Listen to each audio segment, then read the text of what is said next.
Hello, everyone, and welcome to the webinar on how healthcare professionals can become advocates for greener healthcare. Thank you for joining us today. Let me introduce myself. I am Ana Maria Tomicic, and I am the Safer Pharma Communications Officer at Healthcare Without Harm Europe. And during this webinar, me and my colleagues will present to you communications toolkits that we have developed for healthcare professionals to help them and support them in advocating for greener healthcare. Before we start the sessions, I would like to go through today's agenda. So one thing you will notice is that both communications toolkits that we will be presenting are related to specific topics. So to AMR in food production and the climate crisis. But I want to emphasize that all the guidelines and all the tips and advice that you will find in these toolkits can be used in when talking about different areas and a whole wide range of topics depending on your own interest. But today we will present the communications toolkit on how to advocate for sustainable antimicrobial use in food production. And this is the newest communications resource that we have developed. And so in order to introduce you a bit to the topic of AMR and specifically to the topic of AMR in food production, we will start this webinar with a presentation by my colleague Eric Ruiz, who is the Safer Pharma Project Officer at Healthcare Without Harm.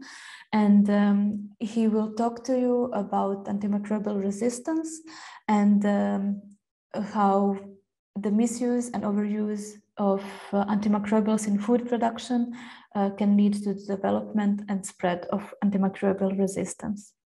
After that, in the second part of the webinar, we will dive into the communications resources themselves.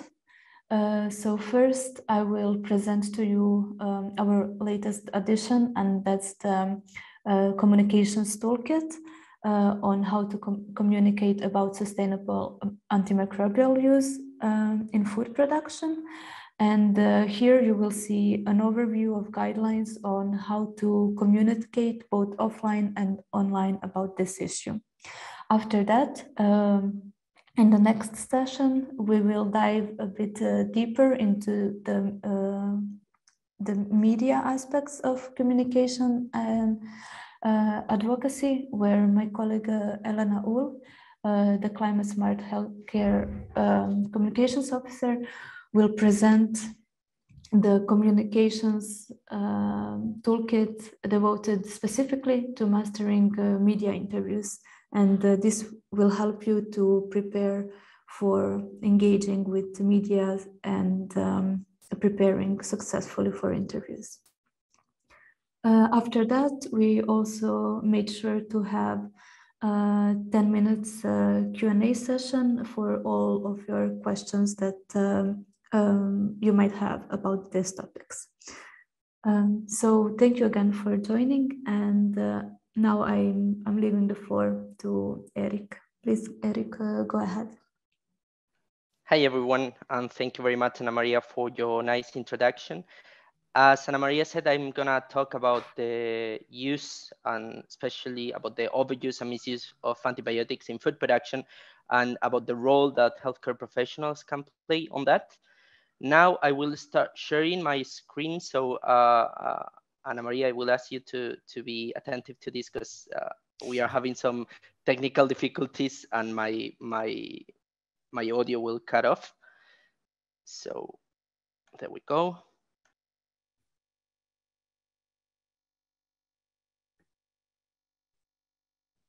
You can see my screen and hear me, right? Yes? Yes, Eric. Okay, good. I cannot see you. So, antibiotic overuse in food production and its impact on healthcare. I'm pretty sure that you have heard a lot about this term called the post-antibiotic era. And I wanted to start this presentation by asking ourselves if we are heading to this post-antibiotic era. And we have some data to reflect on this issue. For example, we know that AMR causes 33,000 deaths every year in the European Union.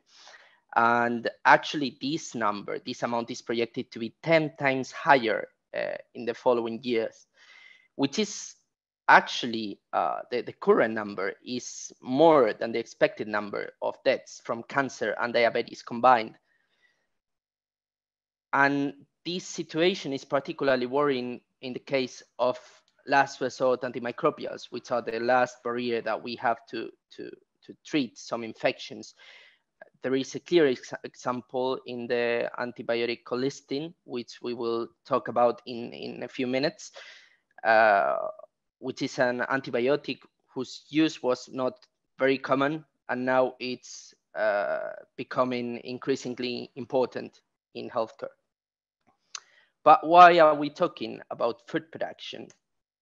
Well, the healthcare sector is one of the major food purchasers and also antibiotic consumers, so it's in this intersection.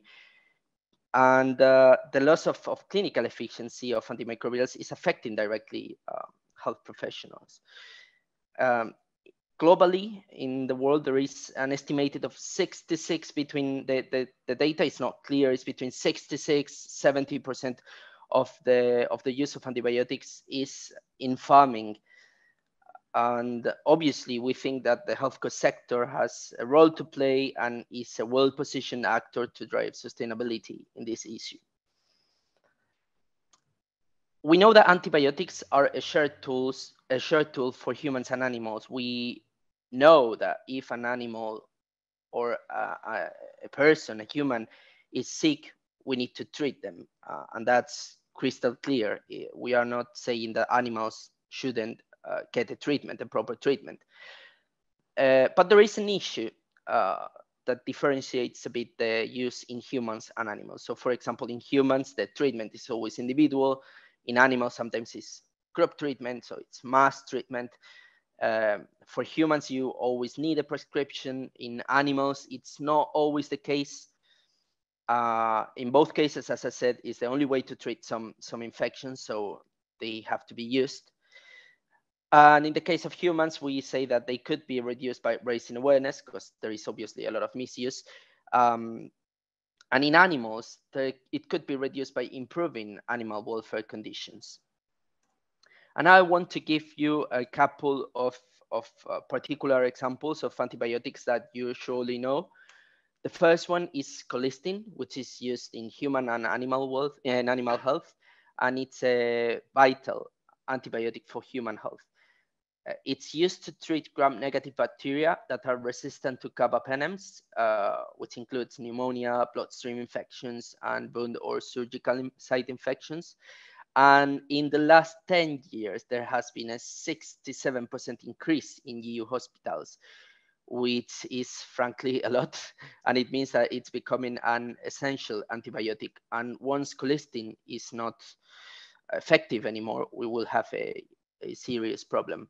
But how could colistin not be effective anymore? Well, in food production, colistin is used to treat intestinal infections. And more specifically, it's used when piglets are weaned early.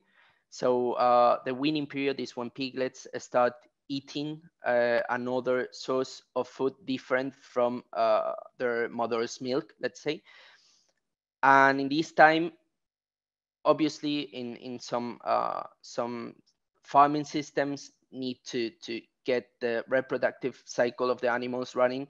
So they start giving piglets solid food earlier, which ends up in stress for the piglets, and they end up without taking the nutrients that they need to protect themselves and to develop their immune system. So they are more close to get infected, to get an infection.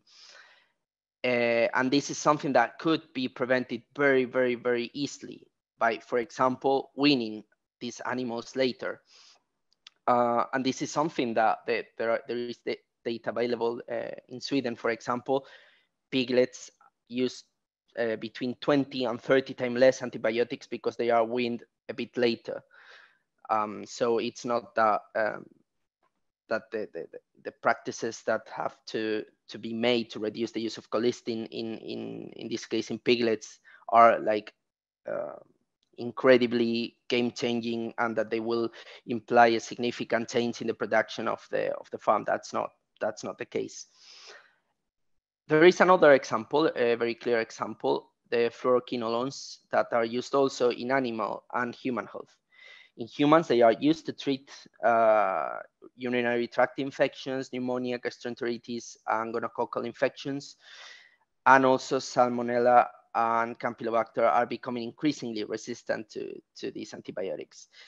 In food production is used in crop treatment, and the EFSA and SCDC have blamed the use of fluoroquinolones in poultry for the high levels of resistance found in human Campylobacter. So again, the use of this antibiotic is due to the lack of proper conditions of animals, and we need also the healthcare sector to visibilize this, because it's a pressing issue.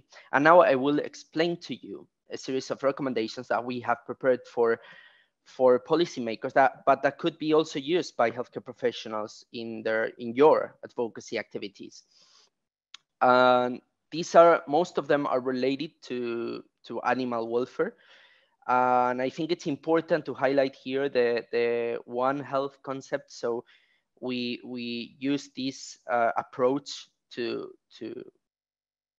kind of show how the human, environmental, and animal ecosystems are interconnected, and human, animal, and environmental health are interconnected, and they affect each other. So changes in animal welfare in food production do have an impact on the use of antibiotics, so do have an impact on animal health and human health, sorry. So here are 5 of our measures to reduce the need of antibiotics. The first one is to reduce the need for tail docking in piglets. So as some of you may or may not know, piglets in some farming systems, piglets get their tail docked because when they get stressed and they are packed in very packed environments, they tend to get stressed and bite each other's tails, which ends up also in infections that need to be treated with antibiotics. So what we say is that if you keep piglets in conditions that don't make them feel stressed, you will need to cut their tail because they won't beat each other. So we are using the tail docking as the marker where we want to see the difference. And we, as you can see, we have quite technical recommendations for policymakers, like introduce national targets for less than 5% piglets that have been tail docked, or establish a transparency mechanism to track the implementation of national action plans, because tail docking is supposed to be banned in the EU, but in practice, it's a very, very, very common practice. The second measure that you can find here is avoid early weaning in piglets, is what we just talked about. So now the weaning age is really early, and we want these to be increased and to have a period between 25 and 35 days of age where this is allowed, the weaning of piglets. I just wanted to mention that when it comes to the use of antibiotics in animals, it's mainly what in human medicine we would call a pediatric use, because it's usually when the animal is born, when the animal is weaned, and when the animal goes to the fattening unit. So it's always when the animal is very, very, very young. The third measure is end selective breeding in broiler chicken, because you know, these breeds, these fast-growing breeds, are usually in poor conditions, and they are more likely to get infected. So we want the European Commission to introduce a legally binding 56-day minimum slaughter age for broilers, which links to the next measure, which is improving hygienic conditions.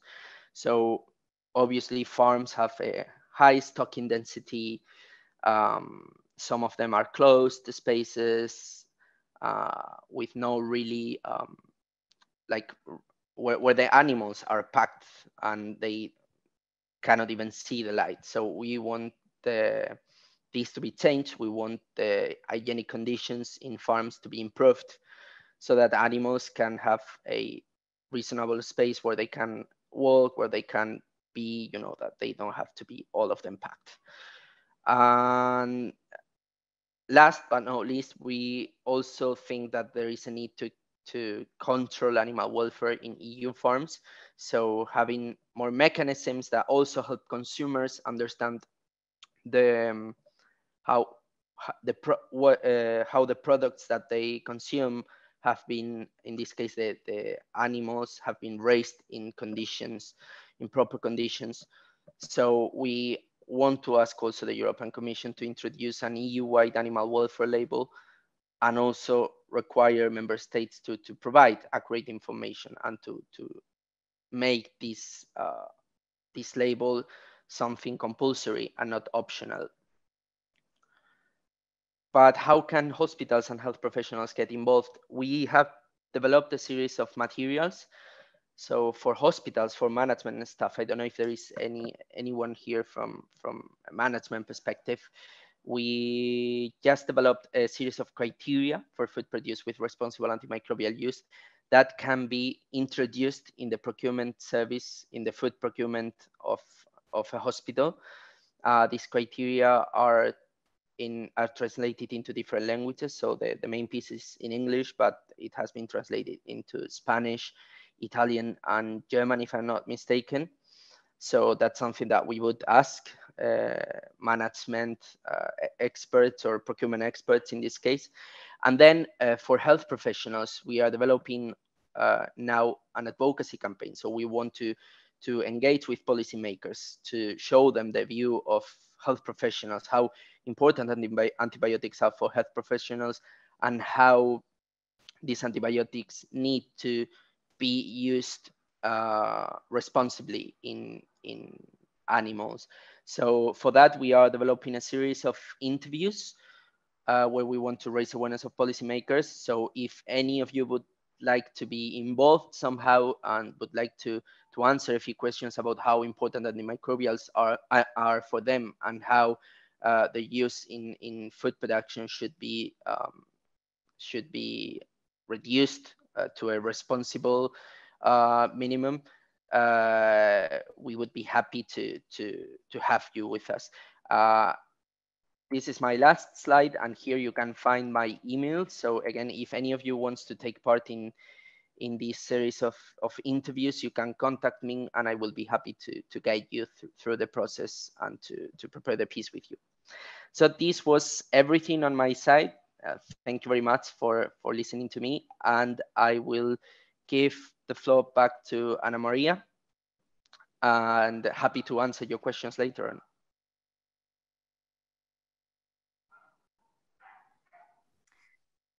Thank you, Eric, for this introduction and the introduction to the topic of antimicrobial resistance in food production. You will have the chance to ask Eric your questions at the end of the webinar. Now we will move to the communications part of this webinar, where we will be presenting to you the communications resources that we at Healthcare Without Harm have developed for healthcare professionals. So first, we will start with the communications toolkit for healthcare professionals on how to advocate for sustainable for the sustainable use of antimicrobials in food production. This communications toolkit will be available on the Healthcare Without Harm Europe website tomorrow. And it will also be shared with you together with the recording of this webinar. So today you are getting a sneak peek into this new resource. So in this resource, you will find all the ways how you can advocate for the sustainable use of antimicrobials, but also on any other issue, both online and offline. I'm sure that as healthcare professionals, you are familiar with antimicrobial resistance, and some of you might encounter it in your everyday work. AMR in food production might be a new topic for you. And to help you dive into this issue, in the communications toolkit, you will find this infographic, which highlights the main facts and figures about antimicrobial resistance in food production. So this can be a starting point for you to learn about this issue, as a starting point for the content you might develop, and also as a starting point for further research you might do on this topic by yourself.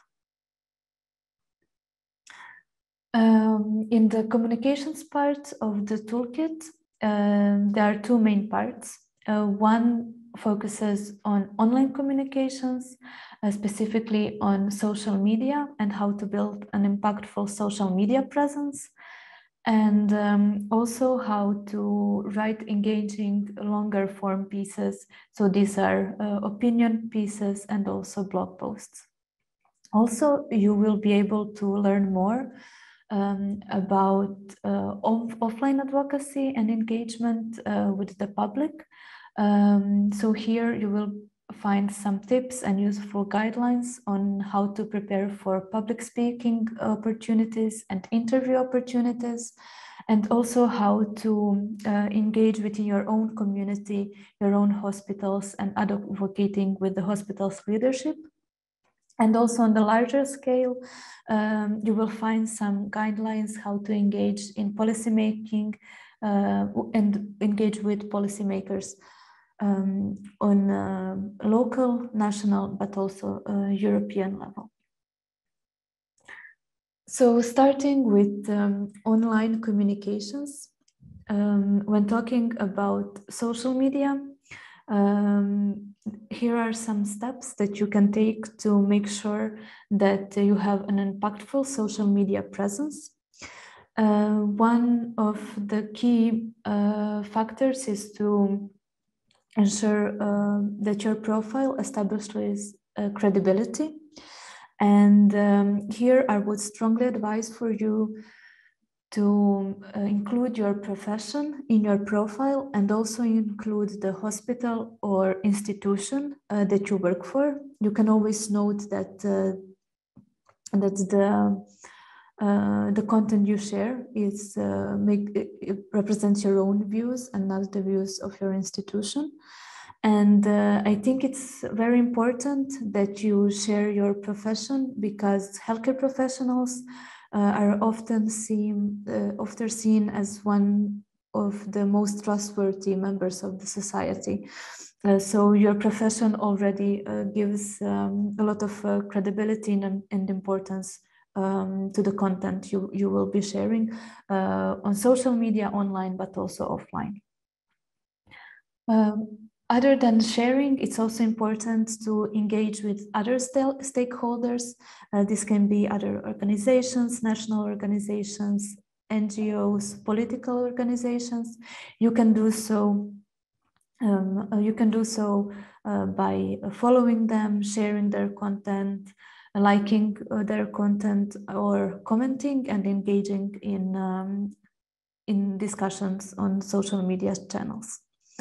It's also on social media, the personal side, it's always very important. So feel free to always present your personal experience, in this instance on AMR and how it affects your work and how it affects your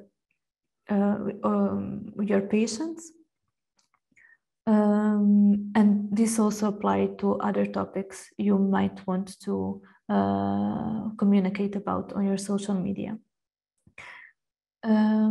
Also to help you build social media presence and to help you start creating impactful content, we have created a social media toolkit that you will find within this comms toolkit. And in this social media toolkit, you will find sample social media messages that you can adapt and share on your channels, but also visuals that you can share on your channels to make your posts more visible. From social media, we move to some longer form content, and these are opinion editorials and blog posts. So in these forms of content, you will be able to reach a wide audience, but at the same time, you will be able to develop your messages more than you would be able to do using only social media. There are some tips on how to make sure that your articles are engaging and informative. So make sure that your message is clear and simple, easily understandable. So something that is key in this is to use everyday language, so to avoid using overly technical expressions, because these kind of articles will mostly be read by non-expert audiences. Also, make sure to get the reader's attention at the beginning of your article, so that he's interested in the article right away. Of course, always support your messages with facts and figures you might find in your research, but also with examples from your own experience or the experience of your peers. And it's always useful to include a call to action at the end of each article in order to make sure that the readers know what is expected from them and how they can support your message. Also, if you enjoy writing, if you would if you would like to write an article or a blog post, or you already have something written and would like to have a chance, please contact us at Healthcare Without Harm, and we will read the article, and potentially we can help you to pitch the article to social media outlets, but also maybe publish it on our website, where we host a blog post series where we publish blog posts written by our team members, but also by the members of our networks. So we're looking forward to receiving your articles. So moving from the virtual space to offline communications, and specifically the communications activities and advocacy activities you can undertake within your community and within your hospital. So the biggest change and you can make, and this is, I think, always the first step in important changes, and this is the change on the local level, on the institutional level, so in your hospitals and within your peer community and healthcare community. Here are some steps that you can make to ensure that the topic that is close to your heart also becomes important inside of your community and inside of your hospital. So the first step is always to find allies and to find colleagues that support your vision and mission. And together you can create a shared goal that you can reach within your institution or within your community. In this context, it's also always important to identify who within the institution can make the decision, the executive decision to make the change.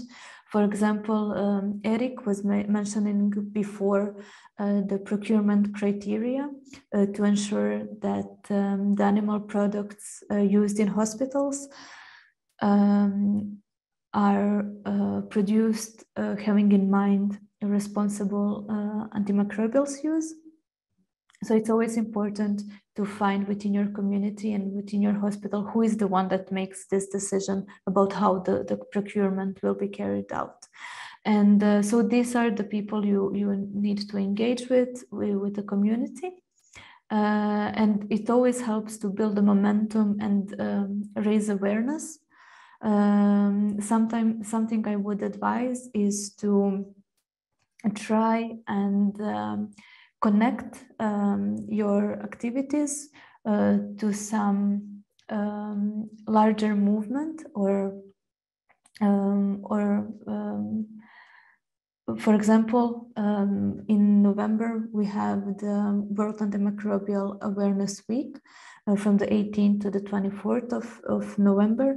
And this is always a good moment to organize, for example, some workshops or webinars within your community about the issue of AMR and how it can be tackled from different perspectives. So within your work, but also within other sectors, for example, in this case, in food production. Outside of your community, it's also important to engage with the wider public, so to get your message across to as many people as you can. And you can always do this by engaging in media interviews or taking on public speaking opportunities. In the toolkit that I'm presenting, you will find advice and guidelines of how to successfully prepare for these opportunities. But right now, I won't go into too much detail about this, because in the next session, you will hear more about how to prepare for social media for media interviews, and Helena will tell you more about this in a couple of minutes. And so before the end of this presentation, this is the last point. So this is the contact with policymakers. Sometimes the best way to make the practice change is to implement a policy change. And to achieve this, we need to engage with policymakers. You can do so by taking part in consultations. So national governments and the European Commission publish consultations when they are working on new legislations or updating existing ones.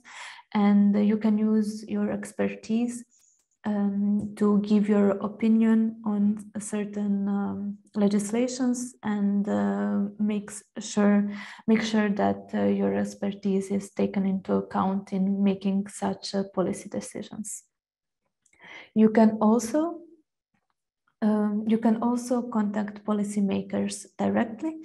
This can be done by writing letters directly to your local or national politicians, but also to members of the European Parliament. And there is always strength in numbers, so you can always support petitions and open letters written by your peers as well.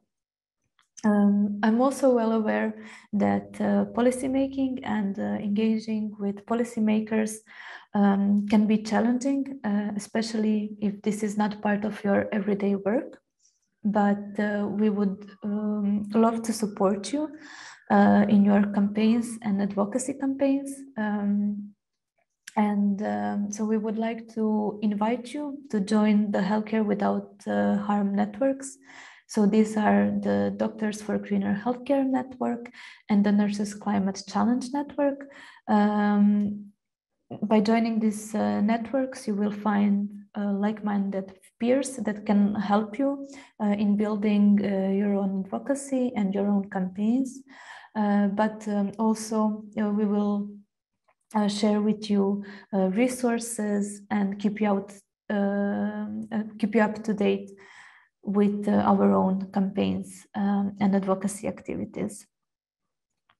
And so thank you for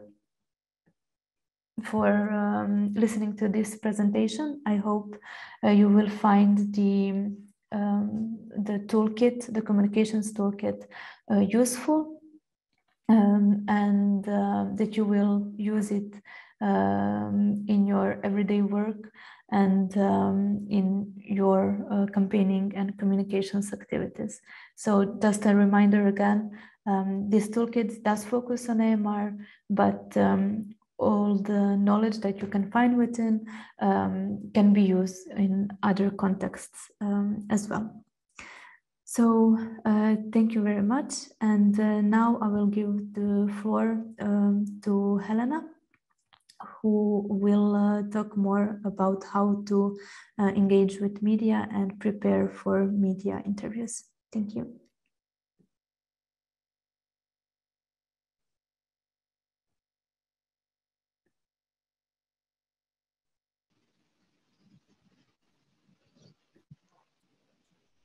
Hi, everyone.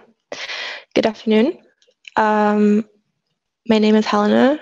I'm just going to share my screen quickly.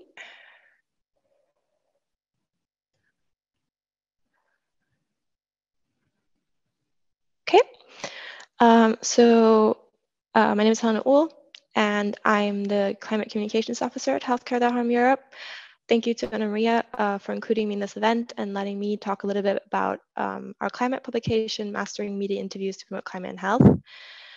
It's great to see that we have almost 60 participants, which is great, joining us who are interested in promoting this topic and talking more about sustainable healthcare to a wider audience. We always need more people who are doing that. The goal of my short presentation today is to provide you with some basic knowledge and skills to be able to speak to the media about the climate and health nexus, but really again, as Ana Maria just said, any advice I give will be useful for speaking to the media about any topic really. So over the next 15 minutes or so, I'll just give you a brief overview on why it's so important that health professionals speak it to the media, what is news and how you can identify what information is newsworthy, how to prepare for interviews, and finally, some tips and tricks for the day of your interview. So just to get started, why should health professionals speak to the media?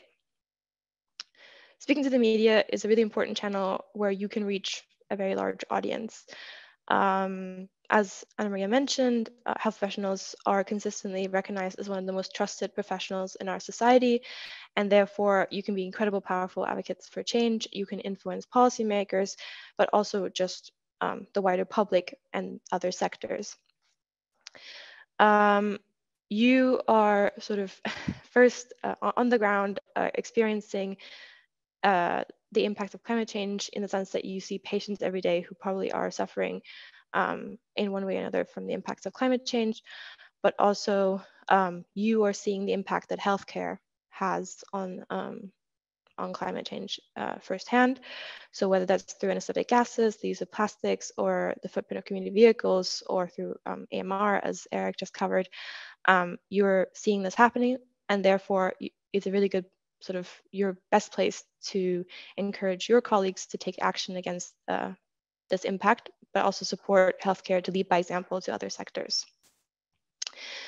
You can use these experiences then also to share personal stories with the press, which is always valuable, as Maria pointed out. So what is news, or what is newsworthy? One of the key things that you can do to prepare to speak to the media about any topic is to put yourself into the shoes of a journalist. So as a first, as a start, that means understanding what types of stories and facts are newsworthy and will be published by a journalist. If you think over what you see on TV or reading newspapers, there are certain criteria that journalists will apply when they prepare news stories. So some of the things that journalists are looking for is information that's important and of interest to their audience. It's in the name, but anything that's new or fresh information will be of interest. Conflict and controversy tends to do well. So as an example, if the European Commission comes out with a new policy you will often see members of the industry saying they're asking for too much, while a lot of environmental NGOs will say they're doing too little. So this kind of conflict will be news. Anything that changes, or big change, will be news. Something unusual, unexpected is news. Impact, human impact is a big one. So especially for health professionals, if you can tie the information to a real human impact, and you can sort of make big stories real for the average person, that will do well in the news. So as an example, 1 degree rise in temperature is very hard for people to imagine. It's sort of a number, but if you can show some real impacts on the ground, for example, cities getting flooded or malaria sort of reappearing, then these things will be more relatable to the public and also will be more likely to be published by a journalist. And the last one is proximity. So obviously the closer to the story, the bigger the interest. So if something has happened, if you're talking to a European outlet and the story is happening in Europe, that would be of more interest to them than something happening in the US, for example. So thinking back to talking to a journalist, if you have a topic to discuss, the types of questions you will probably be asked by them is, what's new about this? Why does this matter? What does this change?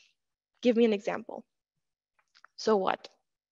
So these are questions that you should be able to answer if you're in that position. So as a next point, there are a couple of things that aren't news, and it would be good to avoid sharing these with journalists.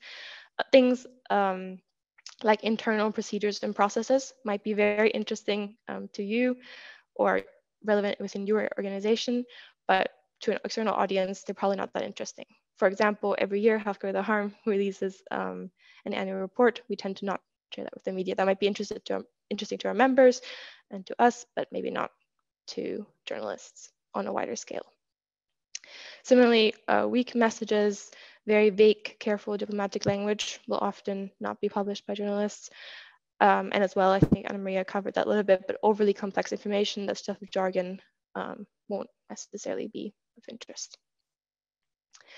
So now that you sort of have an understanding of what makes up news, we can discuss a little bit on what you would do to prepare for an interview with a journalist if you're interested in doing one.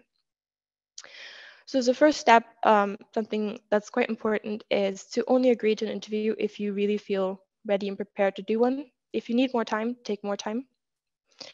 The second thing is to think about who the audience is that you'll be speaking to. So obviously you'll be doing an interview with the journalist, but they will be publishing this in a publication, and that publication will have an audience and this will affect what messages you can share. So for example, if you're speaking to a journalist who's working for a local paper, you might be talking more about the impact that your hospital has within the community, while an interview if you're active will probably be more about climate policies, for example.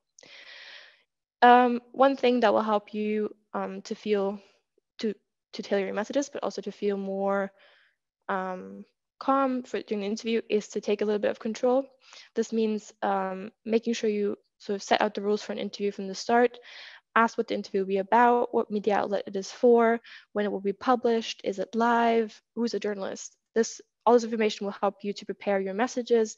It will help you to feel more in control and comfortable during the interview as well. Speaking of preparing your messages, so I think often, particularly if you don't have that much experience speaking to the media, you will want to say everything that you can think of on the topic.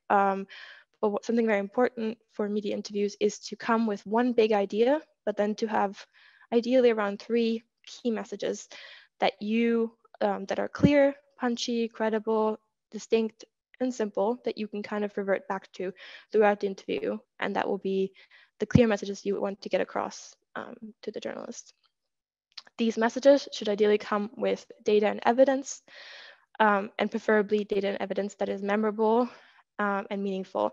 And so I've put user-friendly data here, and the idea is basically that instead of maybe coming with data such as the healthcare sector is responsible for 4.4% of emissions, you can show it in a way that's maybe a bit more, less less numbers and more information. So for example, if the healthcare sector were a country, it would be the 5th largest emitter on the planet.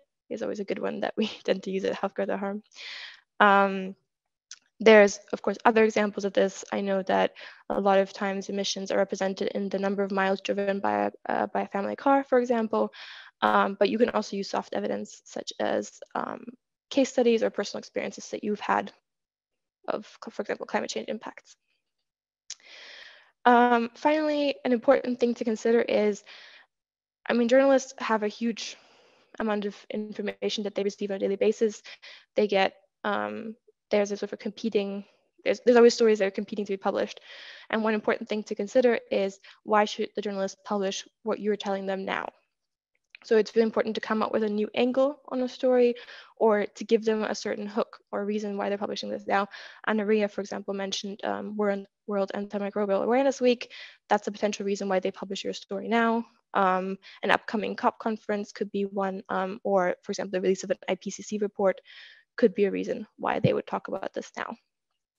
Ideally, you gather all this in a quick document, and you have it ready before you interview, so you feel comfortable once you get there. Okay, so you now have this document, you're fully prepared, and you're heading to the interview. What should you keep in mind during the interview? For one, it's really important to stay calm. So don't rise to the journalist's provocations. The idea is to get your message across while keeping your calm and appearing friendly, human. And on that note, it's important to show you care. So that doesn't mean you can't be enthusiastic and passionate. The idea is to connect with the journalist, but also to connect with your audience. Keep in mind that, you know, through a journalist, you're talking to the general public. Always try to answer any interview questions clearly and concisely. Avoid rambling. When you've answered the question, feel free to stop talking. Use clear, simple language. Avoid, like I mentioned before, avoid overly complex jargon, abbreviations, acronyms. Some examples are morbidity, mitigation, GHGs. You might be very comfortable with using those terms, but maybe someone who's not an expert on the subject will not be. Also, corporate language such as deliverables, synergies.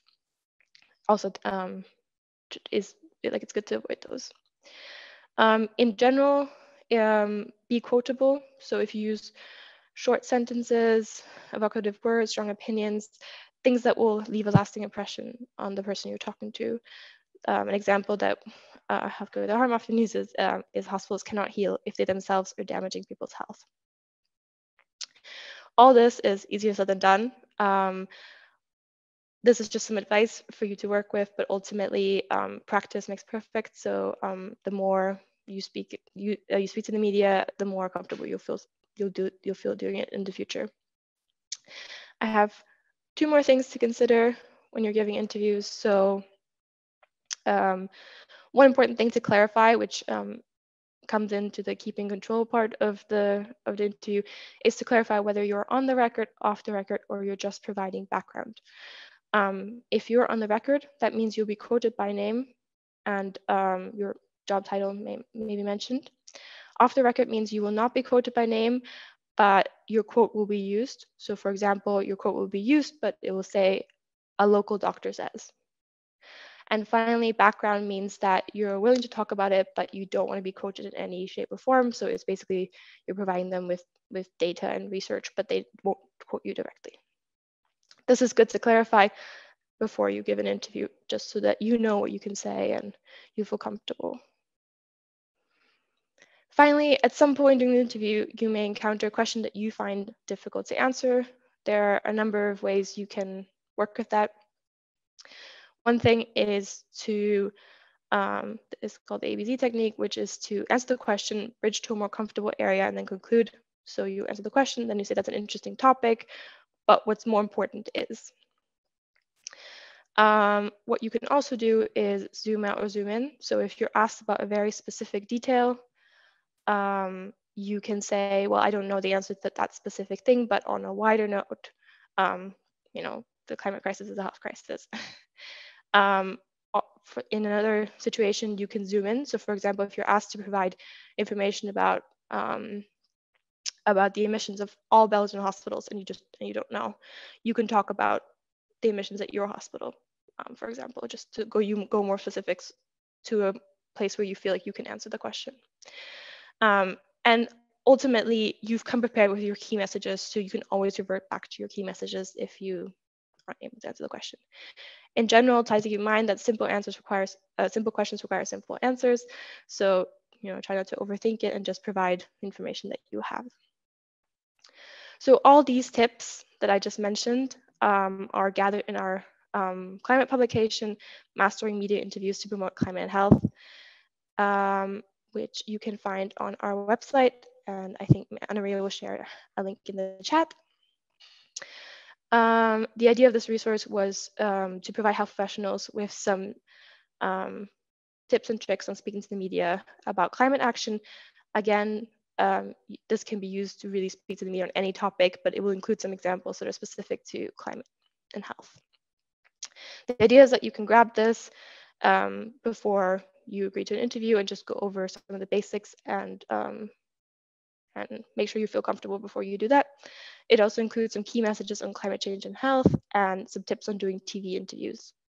The resource was developed with support from Clear Europe. So I think I'm now the third person to say this, but please do help us promote climate action. Your voice can make a difference. So we are always looking for health professionals who want to advocate climate action. The more we spread the word by the media that the climate crisis is a health crisis and that healthcare and other sectors must take urgent action, the more we can protect public health. So we at Healthcare Without Harm Europe are always interested in looking for health professionals who would like to become spokespeople on climate change and health, and we will support you to do this. So if you'd like to write an op-ed, and we can try to support you to pitch this to press, but we can also just provide you some general guidance if needed. Yeah, so please feel free to reach out to me directly or to our General Europe email, which is on the next slide. And thank you so much for your attention. I'll hand back over now to Anna Maria for the Q&A session.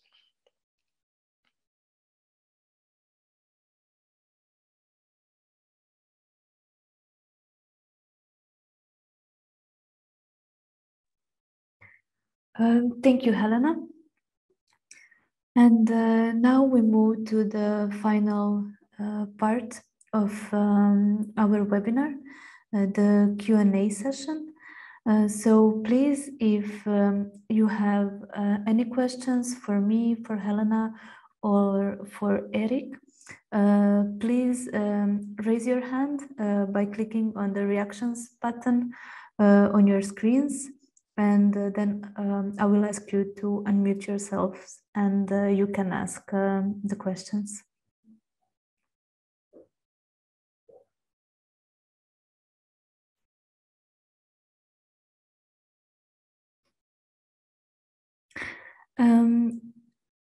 So I see Thomas Clark wants to ask a questions. I will unmute you now, Thomas. Please go ahead. Hello, thank you for an excellent presentation, guys. I'm not actually a healthcare professional, but I am organising a media training programme as part of the UK Health Alliance on climate change. I'm also quite experienced in placing spokespeople in front of the media in the past, and I've come up against very, very aggressive, dare I say it, right-wing media interviewing tactics. And I'm just wondering your opinion is specifically, Helena, but all of you on bearing in mind that we are in a climate crisis, we're facing an existential crisis, that it's really serious, that maybe sort of normal conventions can be broken. So what do you feel about, so for example, if, for example, the aggressive interviewer is essentially conveying, say, right-wing conspiracy theorists or saying outline sort of propagandist lies, the extent to which you call them out and embarrass them live on air? And also, do you ever break the fourth wall? I.e., do you ever look directly into the camera and speak directly to the audience and break the normal conventions of broadcast interviews?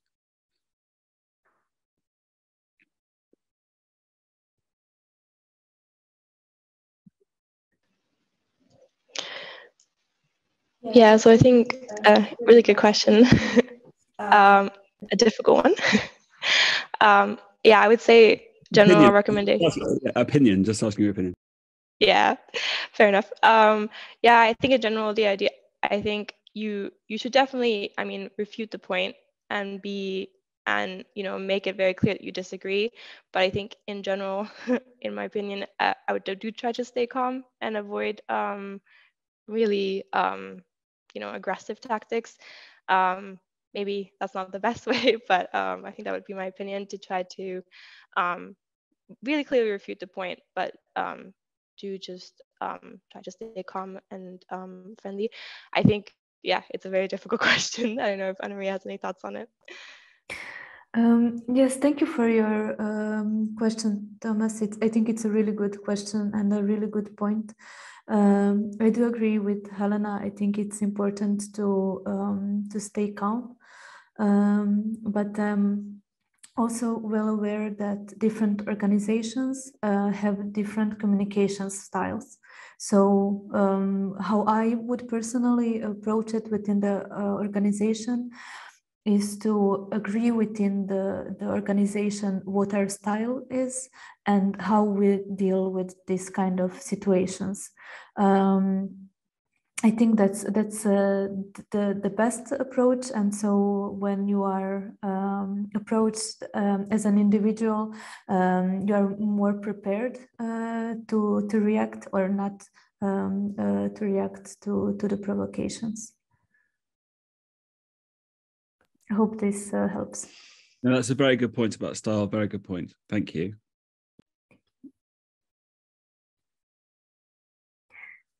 Are there maybe any other questions from the audience?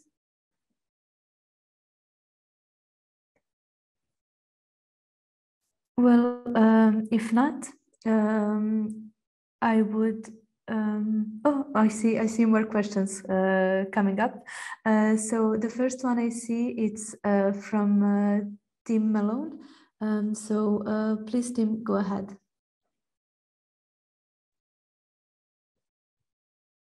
Hi. No, just it was a difficult question from Thomas, wasn't it? I mean, I think you can only just say, "Oh, that's a very interesting point of view," or something like that, but try and keep very calm.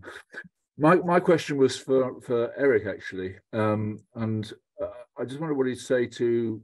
I didn't know about pigs and they're docking the tails and things like that, but of course, what are you going to say to the pig farmer who says, "Well, you know, so what? I mean, we dock the pigs. That means they don't get injuries, they don't get bitten. They're less likely to get an infection from pig bites. We've only got a certain amount of space, and we've got a certain number of piglets to keep here. It's the safest way to manage them. You know, why shouldn't we carry on doing that? How would you deal with your irate pig farmer?" Well, thank you very much for your question and your comment, Tim. I think it's a very, very interesting question and a very useful approach. So the producers will always talk about this from the economic side of the issue. So we need to eat, which is very valid, and I think it makes sense. All of us need to make ends meet. But I could show them, for example, the statistics from farms who have moved from a more perhaps intensive system to a more organic system, and to show them that there is no economic loss on that. I could also potentially tell them that since they are in contact with the piglets, they are more likely also to get an infection, because there are different ways of getting a resistant infection, and one of them is being close to the animals. So even with companion animals are a route of transmission of antimicrobial resistant bacteria. Sorry. So I would try to show them that way, and to show them more the benefits of moving to a more responsible way of breeding animals. Than we shouldn't be playing a game of a blame game, let's say. So in the end, we need to make them be convinced about this, and to make them be an essential part. So no, not trying to frighten them, and not trying to point our fingers at them, but just to welcome them and try to show them different ways of doing the same thing that they are doing. Yes, and yeah, I mean, they're looking at it from an industrial point of view, you know, like an extraction, in the same way the fossil fuel industry is looking at the you know, other resources. It's just extracting the most economic value from it. But yeah, no, I agree with you. Thank you very much.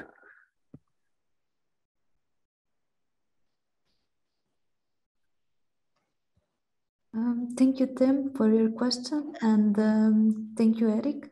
I see one more hand, and this is from Angela Flynn. So please go ahead and thank you. Thanks very much, and thanks for a really good webinar. I hope you can hear me okay. Thanks a million. Joining you from Cork in Ireland. And I'm really, really excited to see this work that you're doing. And I'm just wondering, has anyone else come across any work involved with looking at the curricula for health professionals?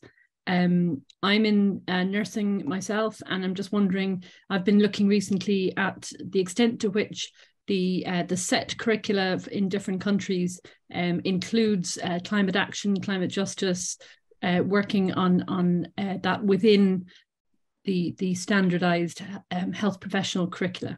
So I'd just be interested if anyone has any information on that. And maybe this isn't an appropriate question, but if I could be directed to a link, it'd be great. And thank you so much. This has been a really interesting webinar. Yeah, so we're actually working on this through mostly so far through the Nurses Climate Challenge.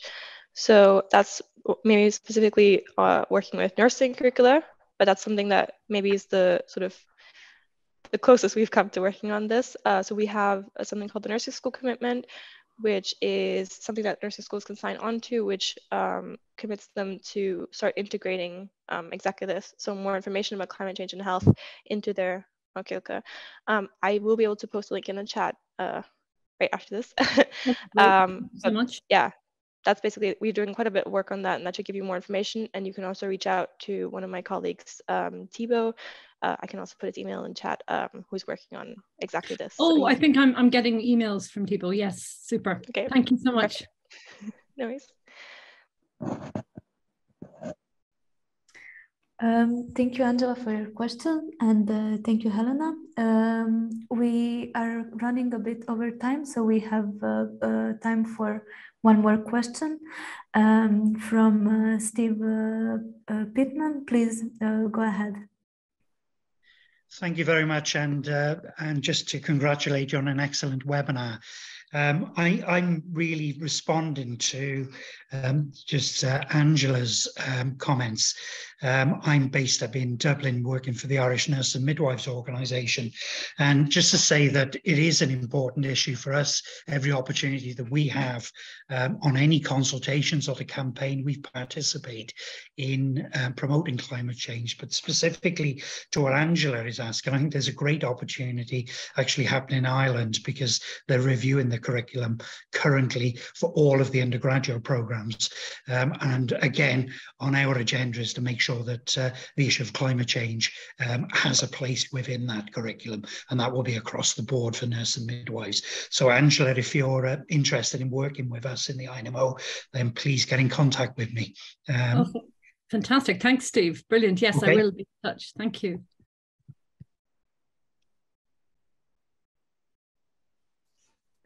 Great, thank you, Steve. This was it's great to see also a bit of networking during this this webinar. And just before we wrap up for today, I would like to invite you to fill out our short survey, a post-event survey. You can also fill it out just after the event. Your opinion is important to us, and it will also help us to develop future webinars and events like this. So once again, thank you everyone for joining. Thank you to Eric and Helena for presenting on this webinar, and I wish you all a lovely rest of the day. Thank you.